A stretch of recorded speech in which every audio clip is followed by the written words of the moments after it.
Just realizing as I'm screen sharing, I can't see questions, but that should be okay. Yeah, I will be able to open the question and answer section, so it's fine. Okay, cool.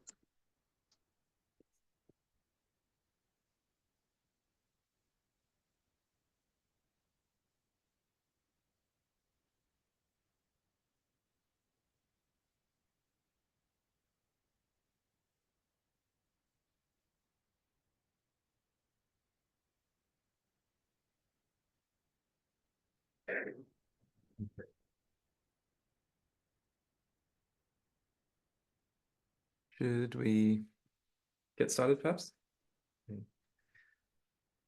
How Yeah, I many? think we can start. There are 65 people right now. Okay, cool. All right. Hi everyone. Welcome to the International Student Ambassador section. We're going to talk a little bit about daily life, kind of what student life is like and how we can help you get acquainted with university life here. My name's Lachlan. I'm from Australia. I'm doing a master's in folkloristics and applied heritage. I'm Angelina. I'm from Ukraine, and I'm doing bachelor's in business administration. We're both studying in English, and so the English level courses available in the masters, there's quite a lot of options. And the bachelor's, I think there's 3 options, right? Yeah. And we're not going to go too much into our courses, that's more for later, but if you do have questions specifically about our courses, you feel free to contact us with the emails that are underneath our names. You can also find this on the International Ambassador blog, which we'll put a link in the slide later. So I think we can talk a little bit about why we actually picked to study at the University of Tartu. So basically about me, I came as an Erasmus student because I was previously studying in Ukraine, and I had a chance to have kind of a glimpse how is it to study at the university, and I basically liked the teaching methods. I liked that I'm surrounded by international students. There are plenty of people from different countries, and also I like that there are career opportunities after graduation. So what about you, Lachlan? I have Estonian background, so it was really appealing to me to study one in English, but also live in Estonia. My interest is in Estonian diaspora, so it made sense to study it in a country where there's a lot of resources. Particularly folkloristics appealed to me because it's a very unique subject that isn't really recognized in as many other places, and it's taken very seriously here. And Tartu in particular has, we have a literature museum, which has a vast archive of resources, but also we have the National Museum here. So there's a lot of benefits of studying, particularly in Tartu compared to Tallinn. And it was also, a way to get my language skills up a bit as well. So yeah. And I guess my course right now has about 10 people that are studying in the folkloristics program, and it roughly stays around that number.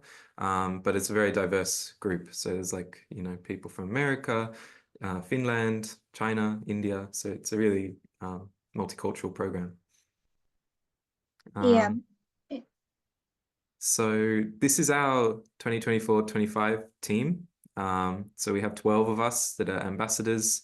We're basically here to assist you if you have questions, problems, particularly, being an international student in a foreign country. If you're not familiar with the country or the place, it can be a bit daunting. So we're kind of an easy point of contact that and a lot of us speak multiple languages. And so we've got a slide here more about us. So we started and were established in 2012, mostly run by volunteers and consisting of degree-seeking students from both bachelor's, master's, and PhD. And so the 12 of us, 8 different countries between us. Pakistan, Azerbaijan, USA, Australia, Japan, Egypt, Greece, and Ukraine. And we have 8 degree programs that we represent: software engineering, BA, science and technology, folkloristics, Estonian and Finno-Ugric linguistics, medicine, and 2 PhD programs. So we have a wide range of skills, and we consist of both first year and second year, and also like third year students too. So range of experiences. Our profiles you can find on the website, so ut.ee/ISA. We all have kind of a little bio about what we do, what our interests are, and that's where you can contact us directly. And you can also contact us via our general email. It's studentambassadors@ut.ee. This can be any kind of inquiry. We hope that we can answer some of your questions today. So in the Q&A section, you can put questions if you've got any burning questions about life in Tartu, and we'll answer them at the end of this presentation. And yeah, if you don't get them answered today, you can contact us via email, or we'll try and get back to you today. So one thing that we all contribute to as ambassadors is writing articles for our ambassador blog. So this has been running for a very long time, and there's a lot that has already been written about life in Tartu. Annalena, I'm not sure how many articles you've written. Previously, it was that every semester you write one article, but from this this year, it was that we write 2 articles per semester. So. Yeah. So this was a really useful first point of contact to kind of understand, what actually being a foreign or international student in Tartu is like, because some of them are a bit more blunt than others about kind of what winter is like in Estonia if you come from a country like India or Australia where snow is not very common. There's some culture shocks that you might come across, and the blog is really useful thing. Every week, every Tuesday, we publish a new article. The most recent one I wrote about what New Year's, how it's traditionally celebrated in Estonia, how it was in the past. But we also have more practical ones about, navigating stress around exam time, but also places to study in Tartu, or, bank, like how to manage your bank accounts here. So I really recommend you go and visit it. In the bottom left, we have the link, the isablog.ut.ee. And you can also search by person if you want to see what one person has written about in particular. But it's a nice thing, and we publish these also on our Facebook, so you get notified, and on Instagram we also share those. Another source that's really useful is our ISA Facebook. So the page is called Future Students of the University of Tartu, Ask a Student. So this blog, this page is kind of our way of not just sharing the articles that we write, but also we promote events that are happening amongst the university.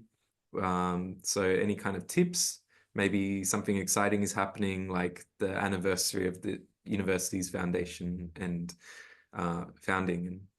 And this is also a place that you can message us directly if you prefer using Facebook.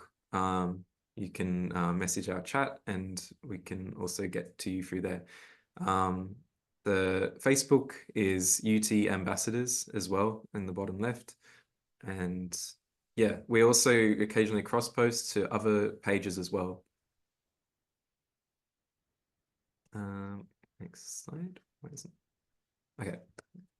Yes, so we can also talk a little bit about the events that we are organizing. So for instance, there's going to be the Open Doors Day on 27th of February. Then we are also making the guided city tours that are going to be in the beginning of each semester. For instance, in February, we're going to do the city tours, in August and in September. Then student days, they are basically in autumn and spring. For instance, it's going to happen on 25th of April and September 2025. Student orientation days, Q&A session for newly admitted students, where you can get more information about how is it to study at the university. Then university tours for visitors. So if you're interested in studying and if you want to see the campuses of the university, then you can also come and we're gonna organize the tour for you as well. Then we have the student fairs. So basically at the university, if you're interested to find a job, you can join the career fair, which is organized also in spring, I believe. And there are also alumni events where you can talk with people who have graduated from the university to ask them about the studies. Yeah. And I wanted to add that we potentially do collaborations with other organizations that are associated with the university. So ESN and UTSU as well is maybe an option. So you might see us outside of these more official events, maybe doing some more social things too. So you can also check out our reels that the video team is creating. This can be seen in Instagram, Unitartu, that we have the Meet the New ISA team reel, what our students are looking forward to, winter's coming, virtual open day, Dixo Explore Startup Observatory, and many more are coming basically. So we are also writing the articles. For instance, you can find out how to find the accommodation in Tartu, how to plan your arrival and travel to Estonia. This is a guide for international students starting their studies at the University of Tartu. Also, practical approaches to learning Estonian language, and a lot of more articles are coming. You can check it on our website as well. Recently, we've also started the podcast. The topics covering traveling to and within Estonia, how to find accommodations, student organizations that you can join, healthcare, how to find your doctor, how to find a job in Estonia, the study abroad opportunities for full-time students, and many more topics also. You can find us on Spotify and Apple Podcasts. And you can also check more information about the podcast on our website, Tiksutu Unitartu. And I think these podcasts are getting transcribed so that there's some, text option to read these. Yeah, you can also read it as a text, not only listen. You can also become a student shadow. This is a kind of recent initiative. You can basically register and spend a day with the current student in the field of your interest. You can meet students, lecturers, and participate in classes. This is kind of like a glimpse to your future student life at the University of Tartu. You can send this application also on the UT website, Student Shadowing. Yeah, so students here can register. For example, I'm registered as one of the student shadows. Well, shadowy, I don't know what what we call ourselves. But basically you can request like what you want to see. You know, if you're not so much interested in lectures, that you could more want to see, you know, where are the study spots to go to, or what do you do at nighttime? Like that can also be. Yeah, or how life in dorm is, because we can take you with us to the dorm and show you how we live and stuff like that. Yeah, and it's a really good initiative. Don't be afraid of this. You know, the people that are putting themselves there understand what it means. So like, don't feel awkward if you're, shadowing or following someone around. It's a very informative way if you can make it and see the buildings, I think one thing to understand with the university, it's not just one building, it's spread out across town, and maybe your route to how you get to your class is different. and maybe there's a shortcut to take or a good cafe along the way. So it's kind of a nice way to do it. Um, that's our final slide. But we have some frequently asked questions that Annalena and I are going to go through, and then we're going to go through your Q&A as well. So I guess the first question is, where can I find accommodation? So basically, you can stay in the dorm. You can submit an application on the Kila environment. Usually, students are living together, like two people in the room, but you can also rent the room alone. This is also possible. You can check the prices basically on the website, but in this year it's 159 euros for if you're sharing the room with somebody. So there are an option to stay in Ratuse and in two other dorms in Narvas. So you can also check what you would prefer more. So I'm basically satisfied with my conditions. So it's very affordable, and it's also a way to stay connected with other people because there are also students from different specialties staying there. So you can also find friends and stay more connected with people. Yeah. From my experience, I live in an apartment. It's a shared kind of a share house with three other people that are all also students at the university. And so I go directly through my landlord. And it was a bit difficult because when I tried to organize accommodation, it was at a time when a lot of students were still enrolled. And there's a very brief period where all of the students that are graduating leave and all these houses become available. And so if you're looking for accommodation to have your own private place, I would recommend trying to find it as early as possible because by September, a lot of the places are full. And my also advice would be that maybe go to the dorm and spend a month there and try and find accommodation while you're, in the dorm because the contract isn't as strict as a direct contract. And or maybe rent out an Airbnb for a period just so you can do some inspections and see if the accommodation really suits what you need. Yeah, I also wanted to say that if you're interested about the life in the dorm, you can also on YouTube check the videos of ambassadors also filming the tours of the apartment, so you can see more directly how the dorm looks like inside. Mhm. Yeah, and I guess also one thing to consider, as I mentioned, that the university is spread out across town. So maybe think about, if you want to be in walking distance to where your buildings are. For example, I'm a 5-minute walk from where my classes are, so it's really ideal for me. But we also have bus services here that you can take instead. So, for example, I have friends that live in Annelin, which is more cheaper accommodation. They're kind of those 10-story apartments. It's a bit further out of town, but if price is more important to you, then further out of town is maybe an option. Um, but yeah. Yeah, so we can jump to the question, what is daily life in Estonia like?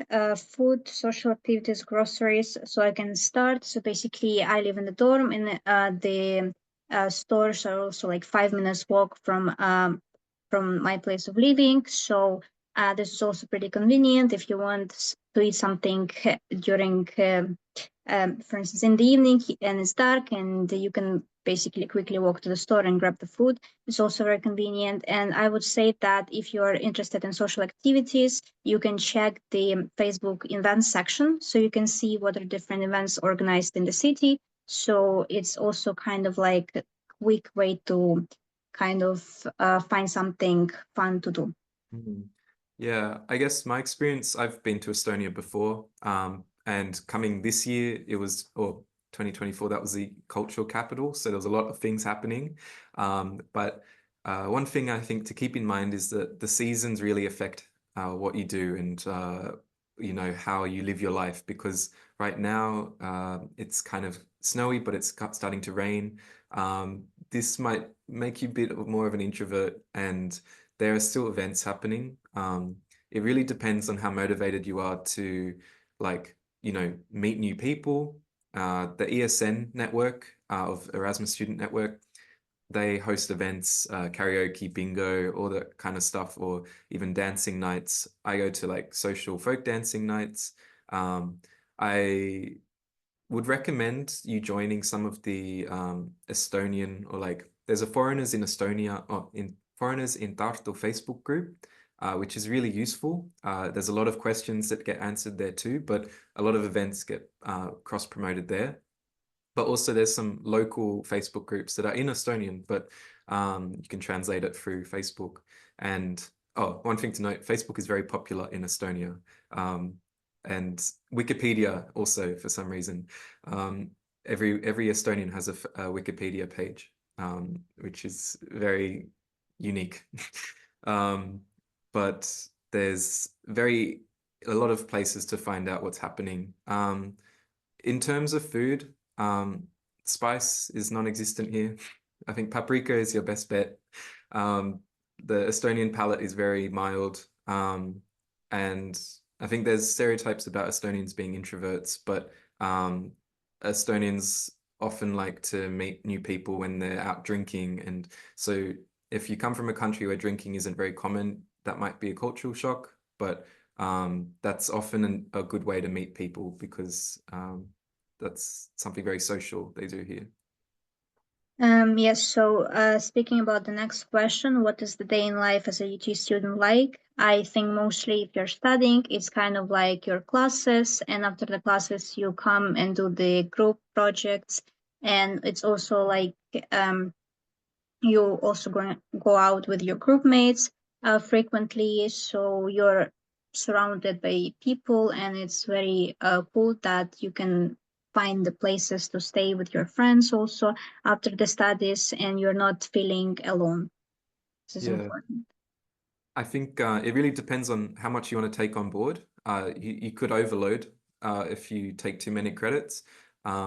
Typically, most people have like at least one class a day, and they normally start around, you might have a 9 o'clock class, you might have a 10 or 11 o'clock if you're, a late riser. And typically classes for my master's program, they're kind of a blended, more seminar style where you're encouraged to talk. It's not just a lecture.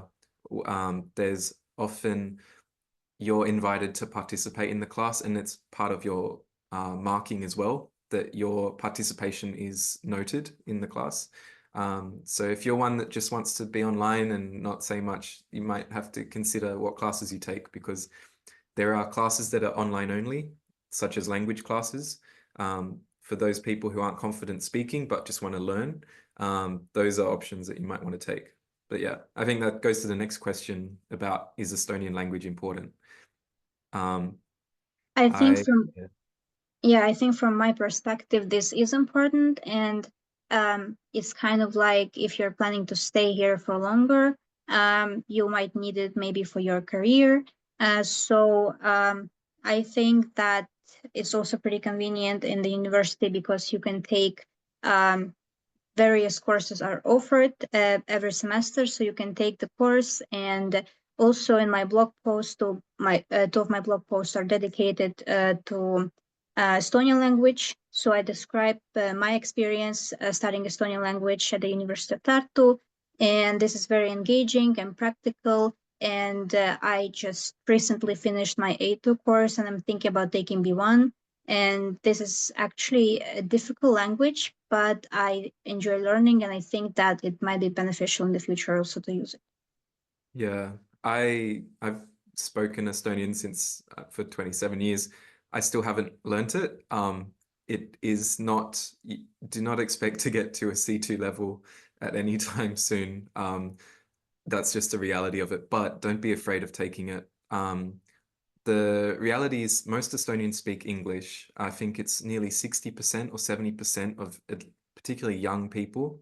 So university students speak English. So you'll have fine navigating life without Estonian. But I really think it makes a difference in the connections you make at the university and even with people on the street or at the bar. I also would recommend, if you are interested in staying here longer, to take it while you're at the university. I'm taking an A2.2 course right now for next semester. And these courses are really valuable, and they're quite unaffordable outside of university. So it is worth taking the courses. And for my course at least, we have to take at least one class of I think 6 credit points of Estonian language to fulfill our program. So keep that in mind. And I'll do it in your first semester. Don't wait. Like, just do it straight away, because the benefits outweigh the time you delay it. Yeah, that's true. I've also done mine in the first semester. Also, we can quickly go through other questions as we don't have that much time left. So, what is about the workload? I would say that it's pretty manageable. I've taken some courses from the third year already on the second. So right now I'm kind of like can dedicate more time on thesis. So also, Yeah, my yeah, workload is fine. It's manageable. yeah, but it depends from program to program. So you can basically contact the international student ambassadors of the program of your interest to kind of like find out more about your curriculum and the workload. So what student organizations can I join? So I would say international student ambassadors, ESN. Also, you can join the labs as well, because in my program, business administration, I know a lot of students are joining the neuromarketing lab, so they can have like the practical experience. For those students who are interested in marketing, this is also a good opportunity. And I've also dedicated the blog post to the neuromarketing lab, so you can read more. Yeah, my folkloristics has its own organization, but there's also literature clubs, sport clubs, and we have gyms and stuff that you can join as well if you're interested in being part of a team such as rowing or jiu-jitsu, or yeah. Yeah, also, is it possible to work during your studies? It's permitted to work, but it should be noted that the study should go first. Sorry. How do you balance your work and study? I cannot answer that question because I'm mostly studying and working during the summertime. So I've worked for a little bit, and I would really recommend that you consider trying to focus on your studies. It's definitely possible. Maybe finding a job that's on the weekend is best. If you want to find an internship, the university offers opportunities through career counseling, and there's advertised internships that the university promotes. yeah, so maybe we can also take a look at the questions and answers section. Can you share about how UT supports with job and internship? So the university has like relationships with certain businesses, and people often promote internships, for example, like language tutoring or something. I don't know, Angelina, if you've Yeah, done it. I've done the internship through the university, and I recommend checking the Photolab page where you can also see like the opportunities about the internships and jobs, which is also going to be helpful. So basically, I think it's already 2 o'clock and we can kind of wrap up. But if you have like more questions that you want to ask, you can also send us via the email. So we also are open to respond to your questions as well. Yeah. Yeah, we have a few more questions. I don't know if people have to go to their next seminar or session. Yeah, I think so. Yeah. Okay. So we will answer it like send us just email and we will send you the text back. Cool. All right, sorry we couldn't get through all your questions, but yeah, our email again is the studentambassadors@ut.ee. Yep, thank you. All right, thank you. All right, enjoy the rest of your day, and hope to see you soon. See you soon, bye.